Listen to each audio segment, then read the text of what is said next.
അല്ല, ആഭ്യന്തരമന്ത്രി എന്തുകൊണ്ട് സഭയിൽ വരുന്നില്ല എന്ന് ചോദിച്ചാൽ പ്രധാനമന്ത്രി എപ്പോഴാണ് സഭയിൽ വരാറുള്ളത്? രാജ്യത്തെ പ്രധാനപ്പെട്ട സംഭവവികാസങ്ങൾ നടക്കുമ്പോഴൊക്കെ പ്രധാനമന്ത്രി സഭയിലുണ്ടായിരുന്നു. മണിപ്പൂർ കത്തിയെറിഞ്ഞുകൊണ്ടിരിക്കുമ്പോൾ സഭയിൽ പ്രധാനമന്ത്രിയുടെ ഒരു സ്റ്റേറ്റ്മെന്റ് വേണമെന്ന് പ്രതിപക്ഷ ആൾ ആവശ്യപ്പെട്ടു. എന്നിട്ട് എത്ര നാൾ കഴിഞ്ഞിട്ടാണ്, എത്ര മാസങ്ങൾ കഴിഞ്ഞിട്ടാണ് അദ്ദേഹം അതേക്കുറിച്ച് സംസാരിക്കുമെന്ന് പ്രതീക്ഷ പ്രസംഗത്തിൽ ഏതാണ്ട് 1.5 മണിക്കൂർ പ്രസംഗിച്ചിട്ട് ആകെ സെക്കൻഡുകൾ മാത്രമാണ് അതേക്കുറിച്ച് പറഞ്ഞതുപോലും. അപ്പോൾ അങ്ങനെയൊക്കെയാണ് ഈ സർക്കാർ. അങ്ങനെയാണ്. അങ്ങനെ പ്രത്യേകിച്ച് അക്കൗണ്ടബിലിറ്റിയോ ട്രാൻസ്പെറൻസിയോ ഒന്നും ഒരു കാലത്തും പുലർത്താറില്ല. അപ്പോൾ ഈ വിദ്യാർത്ഥി സമരത്തിനെതിരായ പോലീസ് ബ്രൂട്ടാലിറ്റി, അതാണല്ലോ ഇപ്പോഴത്തെ പ്രശ്നം. അപ്പോൾ അതിലെന്തുകൊണ്ട് ആഭ്യന്തരമന്ത്രി ഒന്നും പറയുന്നില്ല എന്ന് മാത്രമല്ല, അദ്ദേഹം സഭയിലേ വരുന്നില്ല. ഈ സമയങ്ങളിലൊന്നും വന്നിട്ടില്ല. അദ്ദേഹത്തെ കണ്ടുതിരിക്കെ രാഹുൽ ഗാന്ധി പറയുന്നത് പോലെ ഒരു 30 കാറുകളുടെ അകമ്പോടിയോടുകൂടി അദ്ദേഹത്തിൻ്റെ ഓഫീസിലേക്ക് വന്നിറങ്ങുന്ന ഒരു സീനാണ്. അതേക്കുറിച്ചാണ് മുമ്പ് TG മോഹൻദാസ് ആ വിദ്വേഷ പ്രസംഗം നടത്തിയ വീഡിയോയിൽ പറയുന്നത്. അദ്ദേഹം വിജിഗീഷുവായിട്ട് വന്നിറങ്ങിയെന്നൊക്കെ പറയുന്നത്.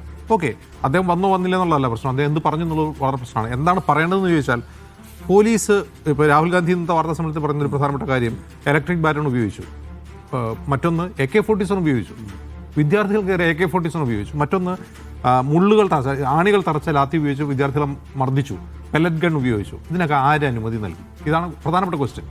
ഇത് ആര് അനുമതി നൽകിയിട്ടാണ് ഇത് ചെയ്തത്? വിദ്യാർത്ഥികൾക്കെതിരെ ഈ ആയുധങ്ങൾ ഉപയോഗിക്കാൻ പോലീസിന് അനുമതി ഉണ്ടായിരുന്നുള്ള പ്രധാനപ്പെട്ട ക്വസ്റ്റ്യനാണ്. ഈ ക്വസ്റ്റിന് മറുപടി പറയേണ്ടത് അമിത്ഷായാണ്. അമിത്ഷായുടെ ഡയറക്റ്റ് ഭരണത്തിന് കീഴിലാണ് ഡൽഹി സംസ്ഥാനത്ത് ആഭ്യന്തരം എന്ന് പറയുന്നത്. ഡൽഹി പോലീസ് അമിത്ഷായാണ് ഭരിക്കുന്നത്. ഡൽഹി പോലീസാണ് ഇത് ചെയ്തത്. മറ്റൊരു പ്രധാനപ്പെട്ട കാര്യം, മഫ്തിയിൽ കുറേ പോലീസുകാർ ലാത്തിയും പിടിച്ച് നിൽക്കുന്നുണ്ടായിരുന്നു. വിദ്യാർത്ഥികൾ ക്യാമറയായിട്ട് നിന്നിട്ട് നിങ്ങളുടെ പേരെന്താണ്, നിങ്ങളുടെ നെയിം ബോർഡ് എവിടെയാണ്, നെയിം പ്ലേറ്റ് എവിടെയാണ്, നിങ്ങളുടെ യൂണിഫോം എവിടെയാണെന്ന് ചോദിക്കുന്നുണ്ട്. ആർക്കും മറുപടിയില്ല. പക്ഷേ ഈ തല്ലുന്ന ആളുടെ കയ്യിലൊക്കെ ചരടുണ്ടായിരുന്നു. അത് നമ്മൾ കണ്ടതാണ്. അപ്പോൾ ഇവരൊക്കെ ആരാണ്? ഇവരെങ്ങനെയാണ് റാപ്പിഡ് ആക്ഷൻ ഫോഴ്സിൽ വന്നത്? ഇന്ന് പുറത്തു വന്നൊരു ചിത്രമുണ്ട്. റിട്ടയറായി ഒരു 10 വർഷമെങ്കിലും കഴിഞ്ഞിട്ടുള്ള ഒരു വയോധികനായ ഒരു പോലീസുകാരൻ ഈ റാപ്പിഡ് ആക്ഷൻ ഫോഴ്സിന്റെ ഭാഗമായിട്ട് ലാത്തിയും പിടിച്ചേക്കുന്ന ഒരു ചിത്രം. അവരൊക്കെ ആരാണ് തിരിച്ചു വിളിച്ചത്? അയാൾ പോലീസുകാരാണെന്ന് പറയപ്പെടുന്നു. റിട്ടയറായിട്ട് 10 കൊല്ലം ഉണ്ടായി. അയാൾ തല്ലാൻ വേണ്ടി വന്ന് നിൽക്കുകയാണ് ലാത്തിയായിട്ട്. അപ്പോൾ ഇതൊരു പ്ലാൻഡ് പരിപാടിയായിരുന്നു. ഈ സമരത്തിനെതിരായിട്ടുള്ള ആക്ഷൻ എന്നുള്ളത് പോലീസിൻ്റെ ഒരു പ്ലാനായിരുന്നു. അത് പാളിപ്പോയി എന്നുള്ളത് ശരിയാണ്. പക്ഷേ അതിനാരും ഉത്തരവിട്ടു എന്നുള്ള ചോദ്യത്തിന് അമിത്ഷാ മറുപടി പറയണം. അതിലും പ്രധാനപ്പെട്ട മറ്റൊരു കാര്യം, ഒരു ലോറിയുടെ ട്രക്കിൻ്റെ കഥ നമ്മൾ ഇന്നലെ വാർത്ത റിപ്പോർട്ട് ചെയ്തല്ലോ. എന്താണ് ട്രക്കിൻ്റെ കഥ? ഒരു ട്രക്കിൽ നിറയെ മെറ്റലുമായി, വലിയ ഉരുളം കല്ലുകളുമായി ഒരു ട്രക്ക് ജന്തർ മന്തർ വേദിക്ക് അടുത്ത് കിടക്കുകയാണ്. അപ്പോൾ അതേക്കുറിച്ച് സമരക്കാർ വീഡിയോ എടുത്ത് ചെയ്തിട്ട് ഇതേ ട്രക്ക് ആരാണ്, ഇതിൻ്റെ പിന്നിൽ ആരാണെന്ന് ചോദിക്കും. അന്ന് പോലീസ് സ്ഥിരീകരിച്ചിട്ടുണ്ട്. എന്ത് സ്ഥിരീകരിച്ചു? അത് അവിടെ ഉണ്ടായിരുന്നു എന്ന വാദം സ്ഥിരീകരിച്ചിട്ടുണ്ട്, കണ്ടെത്തി. അപ്പോൾ ഇതുവരെ പറഞ്ഞത് ഈ വിഷയം ഉയർന്നു വരുമ്പോൾ അന്ന് ഡൽഹി പോലീസ് പറഞ്ഞത് ഞങ്ങൾക്കറിയില്ല ആ ട്രക്കാരുടെ ആണെന്നാണ്. അത് യഥാർത്ഥം എന്തിനാണ് ഈ കല്ലുമായിട്ട്, വലിയ ഉരുളം കല്ലുകളുമായിട്ട് ട്രക്ക് അവിടെ നിൽക്കുന്നത് എന്തിനാണ്? അതൊരു പ്ലാൻഡായിരുന്നു. ആ ട്രക്ക് എങ്ങനെ അവിടെ വന്നു, എവിടെയൊക്കെ മൂവ് ചെയ്തു എന്നുള്ളത് ന്യൂസ് ലൗണ്ടറി ഇൻവെസ്റ്റിഗേഷനിലൂടെ അവർ കണ്ടെത്തിയിട്ടുണ്ട്. അത് ഒരു അപകടത്തിൽപ്പെട്ടതിന് ശേഷം ഡൽഹി പോലീസ് കസ്റ്റഡിയിൽ എടുത്തൊരു ട്രക്കാണ്. ആ ട്രക്ക് ജന്തർ മന്തർ സമരവേദിയിൽ കല്ലുമായിട്ട്, പിടിച്ചെടുത്ത ട്രക്കിൽ കല്ലുണ്ടായിരുന്നില്ല, കല്ല് ലോഡ് ചെയ്ത് അവിടെ നിന്നാണ് ഈ കല്ലുമായിട്ട് ജന്തർ മന്തറിൻ്റെ വേദിയിൽ വന്നു. അതിനുശേഷം അത് അവിടെ നിന്ന് മൂവ് ചെയ്താൽ കൊണ്ടാണെന്ന് അറിയാം, തൊട്ടടുത്ത കോൺഗ്രസിൻ്റെ ഓഫീസിൻ്റെ അടുത്ത് ആണ് അത് ഒരു ദിവസം മുഴുവൻ പാർക്ക് ചെയ്തിരുന്നത്. പിന്നീട് അത് അപ്രത്യക്ഷമാകുന്നു. ഇപ്പോൾ പറയുന്നത് അത് കൊണ്ടുപോയി അൺലോഡ് ചെയ്തു എന്ന് പറയുന്നത്. ഇവിടെ കൊണ്ടുപോയി അൺലോഡ് ചെയ്തു. എന്തിനാണ് ആ ട്രക്ക് കല്ലുമായിട്ട് ഡൽഹി പോലീസ് ജന്തർ മന്തറിലേക്ക് അയച്ചത്? ഇതൊരു വലിയൊരു സ്ക്രിപ്റ്റാണ്.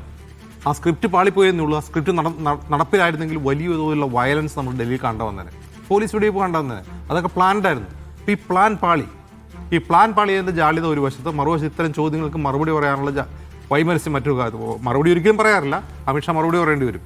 അപ്പോൾ ഇത്തരം കാര്യങ്ങൾക്ക് മറുപടി പറയാൻ പറ്റാത്തതുകൊണ്ട് അത് മുങ്ങി നടക്കുകയാണ്. അല്ലാതെ അദ്ദേഹത്തിൻ്റെ വീരേതിഹാസമല്ല, അതൊരു സർജിക്കൽ സ്ട്രൈക്ക് ഒന്നുമല്ല, സമരക്കാരെ ചമ്മിക്കാൻ വേണ്ടിയുള്ള പരിപാടിയൊന്നുമല്ല. മിണ്ടാൻ പറ്റില്ല, പാർലമെന്റിൽ വന്ന് അതിന് മറുപടി പറയേണ്ടി വരും. അതുകൊണ്ട് മിണ്ടാതെ നടക്കുകയാണ്. മറ്റൊരു പ്രധാനപ്പെട്ട കാര്യം, വിദ്യാർത്ഥികളെ തല്ലി എന്നുള്ള ഒരൊറ്റ പോയിന്റിലാണ് രാഹുൽ ഗാന്ധി ഈ അദ്ദേഹത്തിൻ്റെ വാർത്താ സമ്മേളനങ്ങളും പാർലമെന്റിലെ പ്രസംഗങ്ങളും എല്ലാം നിർത്തുന്നത്. നമ്മൾ ശ്രദ്ധിക്കണം. ഈ വിദ്യാർത്ഥികളെ തല്ലി, വിദ്യാർത്ഥികൾക്ക് തല്ലുകൊണ്ടു, വിദ്യാർത്ഥികൾക്ക് പെലറ്റ് ഗൺ കൊണ്ട് വെടിയേറ്റു, ഒരാളുടെ കാഴ്ച നഷ്ടപ്പെട്ടു, യൂണിഫോം ഇടാത്ത ആളുകൾ വന്ന് വിദ്യാർത്ഥികളെ തല്ലി, ആണി വെച്ച ലാത്തി കൊണ്ട് തല്ലി, വിദ്യാർത്ഥികൾക്ക് മുറിവേറ്റു, പരിക്കേറ്റു. ഇത്തരം കാര്യങ്ങൾ രാഹുൽ ഗാന്ധി ആവർത്തിച്ച് പറയുന്നതെന്നുണ്ടെന്നറിയാമോ? ഈ തല്ലുകൊണ്ടാൽ വേദനിക്കുന്ന ഒരു വോട്ട് ബാങ്കിനെ ലക്ഷ്യം വെച്ചുകൊണ്ടാണ് രാഹുൽ ഗാന്ധി പറയുന്നത്. കാരണം ഈ വിദ്യാർത്ഥികൾ RSSൻ്റെ തല്ലുകൊള്ളേണ്ടവരല്ല. യഥാർത്ഥത്തിൽ RSSകാർ തല്ലേണ്ടവരോ അല്ലെങ്കിൽ RSSൻ്റെ പോലീസ് തല്ലേണ്ടവരോ അല്ല. ഈ തല്ലുകൊള്ളുന്ന വിദ്യാർത്ഥികളുടെ മാതാപിതാക്കൾ ആരാണ് എന്നുള്ളതാണ് രാഹുൽ ഗാന്ധി അഡ്രസ്സ് ചെയ്യുന്ന ഒരു പ്രധാനപ്പെട്ട ക്വസ്റ്റ്യൻ. അതിന് രസകരമായ മറ്റൊരു റീൽ കഴിഞ്ഞ ദിവസങ്ങളിൽ വന്നിരുന്നു. അതെന്താണെന്ന് വെച്ചാൽ, ഒരാളുടെ കയ്യിൽ നിന്ന് പ്ലാസ്റ്റർ ടേക്കാണ്, ജന്തർ മന്തറിൽ അടി കൊണ്ട ആളാണ്. ഈ വിരൽ കൊണ്ടാണ് ഞാൻ താമരയ്ക്ക് കുത്തിയത്, ഈ വിരലാണ് ഒടിഞ്ഞത് എന്ന് പറഞ്ഞുകൊണ്ട് അയാൾ റീൽ ചെയ്തിരിക്കുകയാണ്. കഴിഞ്ഞ ഇലക്ഷനിൽ 2024 ലോക്സഭാ ഇലക്ഷനിൽ ഞാൻ ഈ വിരൽ കൊണ്ടാണ് താമരയ്ക്ക് കുത്തിയത്. ഇതാണ് അവർ തല്ലി ഓടിച്ചത്. ഇതാണ് അതിൻ്റെ മെയിൻ പോയിന്റ്. രാഹുൽ ഗാന്ധി ഊന്നുന്നതും ഫോക്കസ് ചെയ്യുന്നതും അതിലാണ്. നിങ്ങൾ തല്ലിയ ഈ കുട്ടികളുടെ മാതാപിതാക്കൾ ആരാണ് എന്ന ചോദ്യമാണ് യഥാർത്ഥത്തിൽ ഉന്നയിക്കുന്നത്. അതിന് അമിത്ഷായി മറുപടി പറയാൻ കഴിയില്ല. മറുപടി പറഞ്ഞാൽ അയാൾ പെടും, ഡിഫൻസിലാവും.